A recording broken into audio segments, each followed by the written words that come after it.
For most of human history, chemistry advanced by mixing substances and seeing what happened. Experiments were slow, expensive, and often unpredictable. As chemical systems grew more complex and global challenges demanded faster solutions, chemistry faced a fundamental limitation.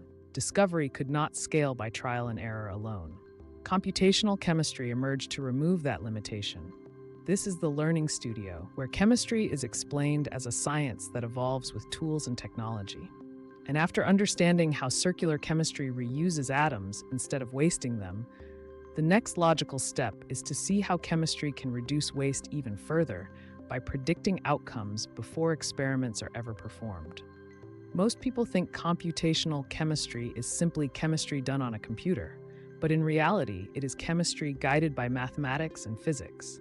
For example, before synthesizing a new drug, catalyst, or material, chemists can now simulate how atoms will arrange, how electrons will move, and how much energy reactions will require. These simulations allow scientists to rule out failures and focus only on the most promising pathways. At the molecular level, computational chemistry works by modeling electron behavior. Because chemical bonding and reactions depend on how electrons distribute and rearrange, computers can calculate these interactions using quantum mechanics. Instead of observing reactions after they happen, chemists can calculate potential energy surfaces, predict reaction mechanisms, and estimate stability using equations grounded in physical law. This approach became practical through the work of scientists like Walter Kohn, who helped develop efficient methods for calculating electronic structure, and John Pople, whose models made quantum calculations usable for real chemical systems. Their contributions turned computation into a core chemical tool rather than a theoretical curiosity. As computing power increased, computational chemistry transformed research.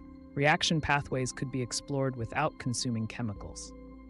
Materials could be tested virtually before manufacturing. Biological molecules could be studied in atomic detail without invasive experiments. What once required years of laboratory iteration could now be narrowed down through simulation in a fraction of the time. Computational chemistry also strengthens sustainability. By predicting efficient reactions and stable materials, it reduces unnecessary experiments, chemical waste, and energy use.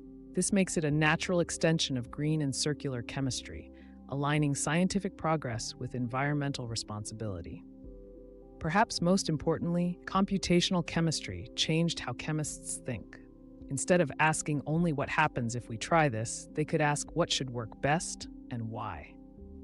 Chemistry became increasingly predictive rather than reactive, guided by models that link theory directly to experiment. And once we understand how computers can predict chemical behavior using physical laws, the next question naturally follows. If machines can calculate chemistry, then can they also learn it, optimize it, and discover new molecules on their own?